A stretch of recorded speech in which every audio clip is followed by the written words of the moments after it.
DRS മലയാളത്തിലേക്ക് എല്ലാവർക്കും സ്വാഗതം. നമ്മളിപ്പം നമ്മുടെ തമ്മിലിൽ കണ്ടതുപോലെ തന്നെ വിരാട് കോഹ്ലിയുടെ കാര്യം കുറച്ചുകൂടെ ഈ പറയുന്ന പോലെ സമ്മർദ്ദത്തിലായി എന്ന് തന്നെ പറയേണ്ടിയിരിക്കുന്നു. കാരണം നമുക്കറിയാം ഈ മത്സരത്തിന് തൊട്ടു മുമ്പ് ആദ്യത്തെ മത്സരത്തിന് തൊട്ടു മുമ്പ് തന്നെ വിരാട് കോഹ്ലിക്ക് പരിക്ക് പറ്റി. അപ്പൊ അതുകൊണ്ട് തന്നെ വിരാട് കോഹ്ലിക്ക് കളിക്കാൻ കഴിഞ്ഞിട്ടില്ല. അപ്പം ശ്രേയസ് അയ്യർ ഓൾറെഡി പറഞ്ഞു കഴിഞ്ഞു, വിരാട് കോഹ്ലി കളിച്ചിരുന്നെങ്കിൽ താൻ എന്തായാലും ഈ ലെവലിൽ ഉണ്ടാകില്ലായിരുന്നു. തനിക്കിപ്പം വിരാട് കോഹ്ലിക്ക് പകരമായിട്ട് തന്നെയാണ് ഈ പറയുന്ന പോലെ ശ്രേയസ് അയ്യർ കളിച്ചത്. അപ്പോൾ വിരാട് കോഹ്ലി സംബന്ധിച്ച് നമുക്കറിയാം, ഈ ടെസ്റ്റിലൊക്കെ ആണെങ്കിലും കഴിഞ്ഞ കുറെ ഇപ്പം ഏകദേശം ഒരു വർഷത്തോളം എന്തായാലും നമുക്ക് കൺഫേം ആയിട്ട് നമുക്കറിയാം വിരാട് കോഹ്ലി ഒരു നല്ലൊരു ഇന്നിങ്സ് കളിച്ചിട്ട് ഒരുപാട് നാളുകളായെന്ന്. ഫോം ഔട്ടിന്റെ ഏറ്റവും ഉച്ചസ്ഥായിലാണ് ഈ പറയുന്നുള്ള വിരാട് കോഹ്ലി എന്നുള്ളത് നമുക്ക് എല്ലാവർക്കും നല്ല പച്ചവെള്ളം പോലെ നമുക്ക് വ്യക്തമാണ്, അല്ലെ? ഈ ടെസ്റ്റ് മത്സരത്തിലാണെങ്കിൽ പോലും ഈ പറഞ്ഞ ഓഫ് സ്റ്റമ്പിൽ വരുന്ന പന്തുകളൊക്കെയും ഓഫ് സ്റ്റമ്പിന് പുറത്ത് വരുന്ന പന്തുകളൊക്കെയും തനിക്ക് കൃത്യമായിട്ട് അതിനെ പ്ലേസ് ചെയ്യാൻ പറ്റുന്നില്ല, അല്ലെങ്കിൽ കളിക്കാൻ കഴിയുന്നില്ല. എഡ്ജ് അടിക്കുന്നു, കീപ്പർ ക്യാച്ച് സ്ലിപ്പിലൊക്കെയും പോകുന്നു. അങ്ങനെയൊക്കെയുള്ള ഒരു സിറ്റുവേഷനിൽ വളരെയധികം സമ്മർദ്ദത്തിലാണ് വിരാട് കോഹ്ലി നിലവിൽ ഇപ്പോൾ കളിച്ചുകൊണ്ടിരിക്കുന്നത്. അപ്പൊ ചാമ്പ്യൻസ് ട്രോഫി എന്നുള്ളൊരു മത്സരം കൂടി, വലിയൊരു ടൂർണമെന്റ് കൂടി വരുമ്പോഴത്തേക്കും അവിടെ അദ്ദേഹത്തിന്റെ സമ്മർദ്ദം വളരെയധികം കൂടുകയാണ്. അത് ഇപ്പം ഇവിടെ ആ സമ്മർദ്ദം കുറച്ചുകൂടി, ഓൾറെഡി അങ്ങനെ ഒരു സമ്മർദ്ദം വിരാട് കോഹ്ലിക്ക് ഉണ്ട്. അതിന്റെ ഇടയ്ക്കാണ് കുറച്ചുകൂടി സമ്മർദ്ദം കൂട്ടാനായിട്ട് ഇങ്ങനെ ഒരു പരുക്ക് പറ്റുകയും ആ പരുക്കിന്റെ സ്ഥാനത്ത് എത്തുന്ന ഒരു റീപ്ലേസ്മെന്റ് ആയിട്ട് നമ്മുടെ ശ്രേയസ് അയ്യർ വരികയും, ശ്രേയസ് അയ്യർ കഴിഞ്ഞ പ്രാവശ്യം കളിച്ചത് നമ്മൾക്ക് എല്ലാവർക്കും അറിയാം. ആ ഒരു ഇന്നിങ്സ് നമ്മൾ ശരിക്കും പറഞ്ഞാൽ നമ്മൾ ബാക്ക് ഫുട്ടിലായിരുന്നു, ഇല്ലേ? നമുക്ക് നമ്മുടെ പവർ പ്ലേ തന്നെ ഏകദേശം നമുക്ക് 5 ഓവർ ആയപ്പോഴത്തേന് തന്നെ 19 റൺസിന് 2 വിക്കറ്റുകളാണ്. നമ്മുടെ ഓപ്പണേഴ്സ് 2 പേരും കൂടാതെ കയറി. അപ്പോ അങ്ങനെ ഒരു സിറ്റുവേഷനിൽ സമ്മർദ്ദമാണ്. ആ ഒരു സിറ്റുവേഷനിൽ 163 സ്ട്രൈക്ക് റേറ്റിൽ കളിച്ച് നമ്മളെ തിരിച്ച് ബാക്ക് ടു ആ ഒരു എന്താ പറയാ, നമ്മളെ ആ ഒരു ഡ്രൈവിംഗ് സീറ്റിൽ എത്തിച്ചത് തീർച്ചയായിട്ടും ശ്രേയസ് അയ്യറിന്റെ ആ ഒരു മികവ് തന്നെയാണ്, അല്ലെ? അപ്പോ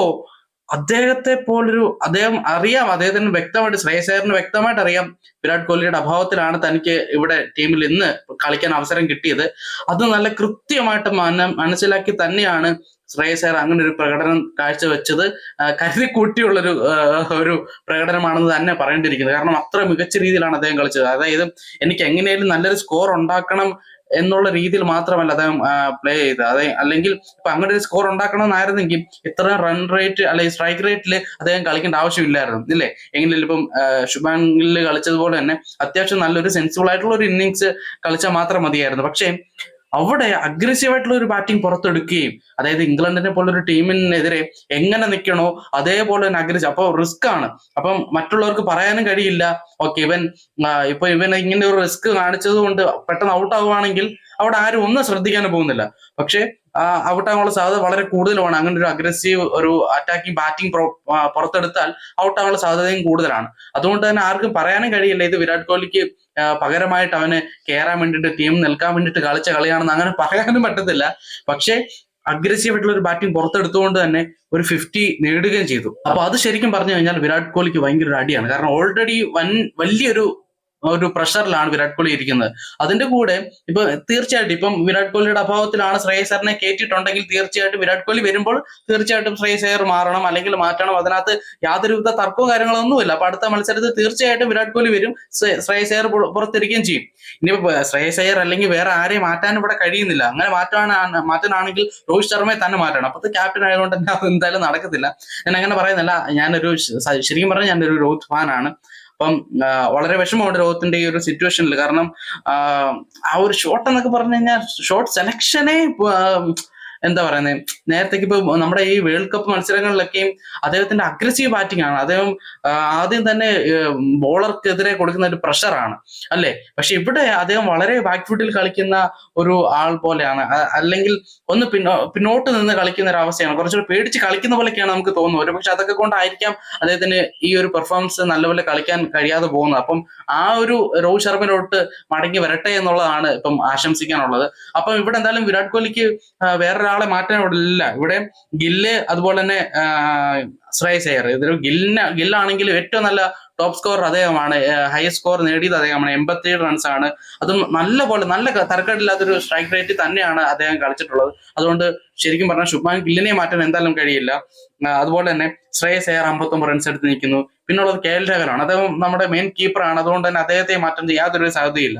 അതുകൊണ്ട് തന്നെ എന്തായാലും ശ്രേയസ് അയ്യർ തീർച്ചയായിട്ടും മാറേണ്ടി വരും. അപ്പൊ വിരാട് കോഹ്ലി വരുമ്പോൾ തീർച്ചയായിട്ടും ശ്രേയസ് അയ്യർ മാറും, വിരാട് കോഹ്ലി കയറും. അതുകൊണ്ട് ഈ കളി കളിച്ചത് കൊണ്ട് ശ്രേയസ് അയ്യറിനെ ടീമിൽ നിലനിർത്തണം, അടുത്ത മത്സരത്തിൽ വിരാട് കോഹ്ലി പുറത്തിരുത്തുകൊണ്ട് നിലനിർത്തുക, അങ്ങനെയുള്ളൊരു സീനൊന്നും ഉണ്ടാകത്തില്ല.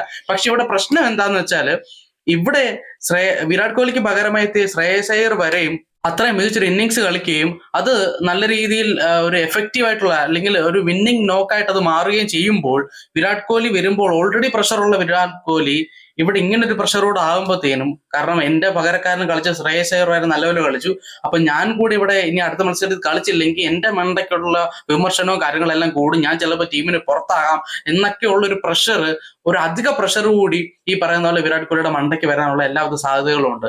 അതുകൊണ്ട് തന്നെ എവിടെയും പ്രഷർ വെച്ച് കളിച്ചു കഴിഞ്ഞു കഴിഞ്ഞാൽ നല്ല രീതിയിൽ ഒരു ബാറ്റിംഗ് പെർഫോമൻസ് എടുക്കാൻ, ബാറ്റിംഗ് ആണെങ്കിലും ബോളിംഗ് ആണെങ്കിലും പ്രഷർ ഉണ്ടെങ്കിൽ അത് കൃത്യമായിട്ട് രീതിയിൽ നമുക്കത് കളിക്കാൻ കഴിയില്ല.